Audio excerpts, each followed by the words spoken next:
3 ঘন্টা তেঁতুল গাছের মগডালে বসে থাকার পর পুকুরে ঝাঁপ দিলেন নারী। পরে সাঁতরে কিনারায় উঠে আসেন তিনি। তেঁতুল গাছে মগডালে বসে আছে এক নারী। এ খবর ছড়িয়ে পড়লে এক নজর দেখতে উৎসুক মানুষের ভিড় জমে। কুড়িগ্রামের উলিপুর উপজেলার গোড়াই আনন্দবাজার এলাকার বাড়ির পাশের একটি পুকুর পাড়ের তেঁতুল গাছের মগডালে উঠে বসেন এক মধ্যবয়স্ক নারী। প্রথমে স্থানীয় এক ব্যক্তি ওই নারীকে গাছের ডালে দেখতে পান। স্থানীয় ও পরিবারের লোকজন দাবি করেন, জিনের প্রভাব থাকায় মাঝে মধ্যেই এমন আচরণ করছেন তিনি।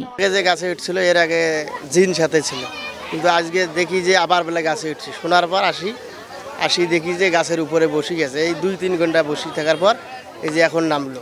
ওনার যখন ফার্স্ট টাইম এইরকম হয়, আমরা অনেক জায়গায় নিয়ে গেছি।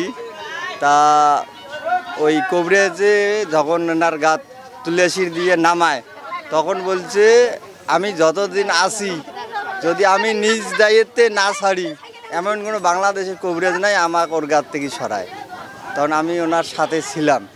এটা বাস্তব ঘটনা। স্থানীয়রা জানায়, চলতি বছরের গত 6 মে একইভাবে একই গাছের মগডালে দেখতে পাওয়া যায় একদিন আগে নিখোঁজ হওয়া 50 বছরের বয়সী সাজেদা বেগমকে। পরে ফায়ার সার্ভিসের কর্মীরা তাকে নামানোর চেষ্টা করলে সেদিনও ডাল বেয়ে পুকুরের পানিতেই লাফিয়ে পড়েন সাজেদা।